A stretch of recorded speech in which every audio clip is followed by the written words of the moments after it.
안녕하세요, 정조입니다. 오늘 영상 아마 오늘 저녁이나 내일 저녁 최대한 빨리 올라갈 건데요. 다들 썸네일 보고 돌아오셨겠지만 당연히 내비 실거리 관련해서 실제로 금액을 제가 이 안드로이드 폰은 스샷이 안 돼요. 배민거나 배민거는 안 돼서 제가 제 핸드폰 예전에 쓰던 거 한 5, 6년 전에 쓰던 거 이걸로 사진을 찍는 점, 그래서 화질이 좀 안 좋아질 수 있는데 제가 그 키로수 그걸 정확하게 확인하고 또 실제로 집에 가서 그 키로수를 기반으로 그 위치하고 위치를 찍어서 내비 거리를 또 보여드릴 거예요. 그러니까 동시에 보여드리겠죠. 그래서 그 보여드리는 걸로 이게 좋아졌다 나빠졌다, 도보 실거리냐, 뭐 한간에 들리는 소리로는 드론 실거리냐, 하늘로 날아다니는 그런 공중 실거리냐라고 말하는데요. 금액이 10원 단위로 떨어져 있죠. 10원 단위. 콜이 잡히면 픽업 눌러서 바로 시작을 해보겠습니다.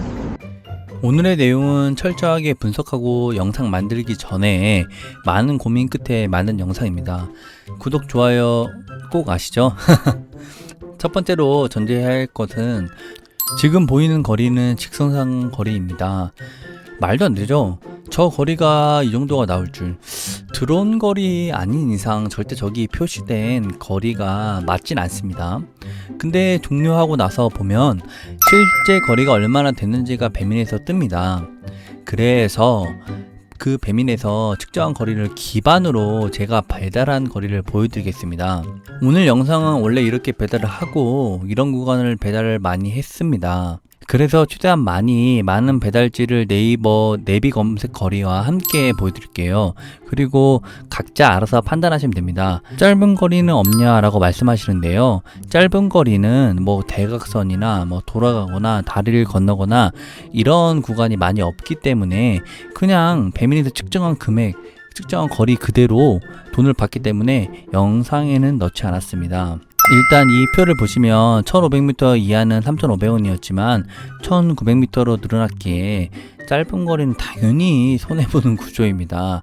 짧은 거리는 대각선, 돌아가기, 뭐 일방통행, 뭐 산 돌아가기 이런 게 없지만 장거리는 돌아가기 뭐 이런 게 많아서 내비 거리로 만약에 됐을 경우에는 좀 더 혜택을 볼 수 있다라는 거고요. 지금부터 실제로 제가 일했던 거리 그런 내용들을 보고 분석을 한번 해보도록 합시다. 먼저 이야기를 하고 가야 할 부분을 말씀드리겠습니다. 그 배민 어플 자체 내에서 아직도 직선으로 보이잖아요. 직선으로 보이고 배달 내역을 보면 키로수가 뜨는데 그건 직선 거리로 표시되어 있습니다. 아니, 도로교통 상황 뭐 거리라고 했는데 예전과 똑같이 표시도 되고 키로수도 되길래 이게 뭐지? 이게 맞나? 했는데 배달 완료 치면 이렇게 몇 킬로미터 책정되어 있는지 뜹니다. 그래서 처음에 표시되는 키로수는 무의미한 것이고요. 그리고 제가 지금부터 보여드리는 콜들은 전부 자동차, 도보 두 가지 검색을 하고 키로수를 보여드릴 거예요.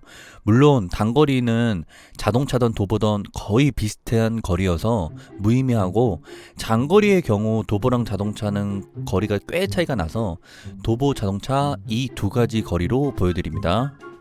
자, 이거를 먼저 보시겠는데요. 이런 콜들이 하루 종일 일하면 하루에 한두 번 정도는 꼭 나옵니다. 그 정도예요. 요즘에 이제 막 비수기라서 콜이 없다 해서 콜을 못 가는 경우가 있는데요. 그냥 평범했을 경우에는 하루에 한두 개 정도 이렇게 갑니다. 당연히 직선상 갈 수는 절대 없겠죠? 배민에서 측정한 거리는 4.9km, 제가 보여드리는 자동차는 5.6km, 도보로 3.9km이며 저는 솔직히 처음 봤네요. 오토바이라서 그런지 몰라도 저렇게 뭐 개구멍은 아니고 저런 식으로 가는 길이 있다는 게 좀 신기할 따름입니다. 두 번째 지도인데요. 이 콜은 픽업지가 정말 좀 짜증나요. 왜냐면 백화점 내 푸드코트나 막 이런 데 가기에는 좀 어떻게 보면 다른 픽업지보다는 불편하잖아요. 근데 그런 픽업지에다가 전달거리도 이 정도입니다. 지금 보시다시피 전달거리가 4.7km로 뜨고 있고, 참 이건 하나 아셔야 돼요. 기본 배달료 써있는 저기 그 거리의 금액만큼 배민에서 저번에 책정해서 공지했던 그 금액은 정확하게 계산이 맞는 걸로 저는 보고 있습니다. 그러니까 4.751km가 그때 공지한 그 금액대로 정확하게 계산을 해주는 것 같아요. 자동차는 4.7km, 뭐 거의 같네요. 그런데 도보로 할 경우에는 4.3km로 뜹니다. 자, 이번에 그러니까 그때 일할 때 최장거리 콜. 원래 이런 콜들 지금 금액이 11,740원으로 보이는데요.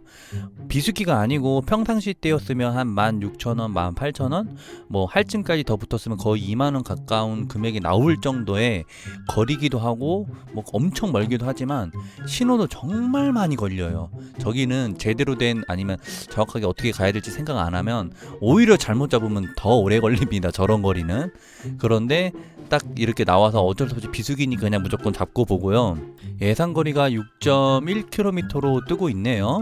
그리고 이번 거는 조금 특이한 게 이제 차로 출발할 때 가는 방향이랑 도보로 갈 때 가는 방향이랑 당연히 다를 수밖에 없겠죠. 왜냐면 차는 뭐 유턴을 해야 되거나 그러니까. 그래서 출발할 때 그 위치가 좀 더 차가 많이 돌아가고 또 도착지도 좀 돌아서 들어가요. 그러기 때문에 키로수가 좀 차이 나는 것 같아요. 차로는 7km로 뜨고요. 도보로는 5.9km로 뜨니까 약 1km 거리 정도가 차이가 나네요.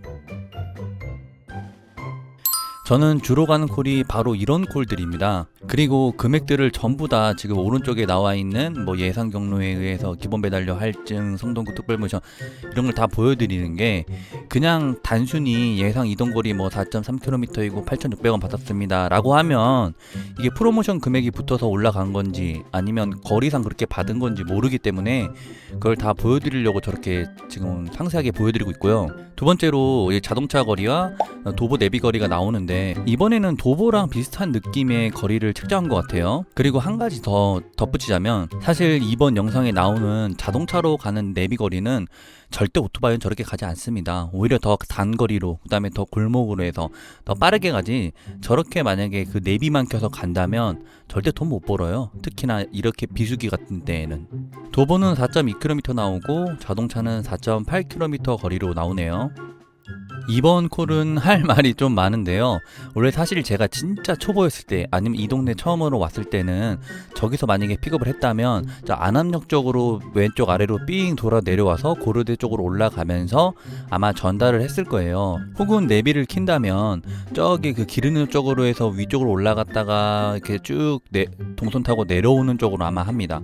하지만 도보를 보시면 아시다시피 저렇게 그 고려대학교 바로 뒷길로 가죠. 이게 바로 내비를 켰을 때랑 내비를 안 켜고 지도를 보면서 판단해서 가는 거랑의 큰 차이점을 단적으로 보여주는 것 같아요. 내비를 픽업하자마자 켰다면 위쪽에도 아래쪽에도 엄청 돌아가고 차도 많이 막히고 저 위아래 구간은 지옥입니다. 그런데 저기 도보로 가는 구간으로 간다면 차도 거의 뒤에가 없어요. 그리고 엄청 빨리 가고 그래서 제가 내비게이션에 최대한 의존하지 말고 지도를 보고 판별하고 콜 당연히 왔을 때도 내가 지도를 볼 줄 안다면 이게 좋은 콜인지 나쁜 콜인지 이 타이밍에 이게 좋은 콜인지 아닌지 파악할 수 있기 때문에 지도 보는 방법을 익히라고 말씀드린 거예요. 자동차는 3.4km, 도보로는 2.8km. 그런데 배민에서 측정한 건 3.3km니까 거의 자동차로 이렇게 제가 봤을 때는 측정한 것 같아요. 마지막 콜인데요. 뭐 솔직히 다른 콜도 엄청 많았어요. 하지만 제가 원래는 장거리 위주로 탄다고 했는데 장거리로 못 타고 단거리까지 섞어가면 탈 수밖에 없었던 게 바로 콜이 없어서 그래요. 근데 단거리들은 제가 지금 실제로 내비 찍어보고 해보니까 거의 얼추 맞는 것 같아요. 자동차든 도보는. 왜냐면 뭐 거의 돌아가고 이렇게 많은 게 없잖아요. 제가 이제 단적으로 크게 비교가 되는 것만 골라서 왔고요. 단거리는 뭐 내비 거리로 측정한 거에선 큰 차이가 많이 없다 라고 이 정도만 생각하시면 되고요. 지금 지도 보시면 2.8km로 되어 있네요. 근데 이제 도보는 2.7km, 도보는 2.7km고요. 자동차는 3.4km이네요. 제가 이 지도들을 다 정리하면서 본 게 저는 대부분 다 도보 거리 정도니까 최단거리로 아마 지금 이동을 하고 있는 것 같아요. 왜냐면 자동차로 저런 식으로 해서 이동한다라고 생각하는 것부터가 너무 멀어지고 시간이 더 많이 걸립니다. 마지막으로 정리를 해보겠습니다. 일단 단거리는 당연히 수입 감소가 맞습니다. 이랬건 저랬건 단거리는 안 좋아진 게 맞아요. 1500m까지 3,500원이던 게 1900m로 이렇게 기준이 늘어났고, 단거리들은 빙 돌아가거나 뭐 멀리 가거나 이러지 않기 때문에 손해가 맞습니다. 장거리는 아까부터 쭉 나열해 봤지만 자동차 내비로 하는 것도 있고 도보 내비로 하는 것도 있는 것 같고 쭉 그렇게 그냥 보였는데요. 저처럼 다니는 구간이 그런 구간이라면 조금 이득인 건 맞는 것 같네요. 그리고 비피크 때 프로모션 안 붙여도 빙 돌아가야 하는 그런 콜들을 제대로 된 금액으로 받고 갈 수 있다는 생각에 내비거리 도입은 환영입니다. 다만 지금 배달하시는 분들의 불만은 내비거리 금액이 100m당 80원으로 된 게 조금 아쉽습니다. 배달 금액이 많이 아쉬운 거지 내비거리는 언젠가는 도입되어야 하는 정책이었습니다. 어느 대행업체의 경우 100m당 100원으로 하는 업체가 있는 것으로 알고 있습니다. 그래서 내비거리 금액을 올리는 방향으로 진행돼서 내비거리 금액이 올라간다면 장기적으로 봤을 때 내비거리가 직선거리보단 더 좋을 거라 생각이 듭니다. 단거리도 1900m에서 다시 1500m로 기준점이 돌아온다면 아마 다들 찬성하지 않을까라는 생각이 있습니다. 아무쪼록 힘든 비수기 서로 힘내고 잘 이겨냅시다. 영상 끝까지 봐주셔서 감사합니다. 구독, 좋아요, 알림 설정까지 안녕.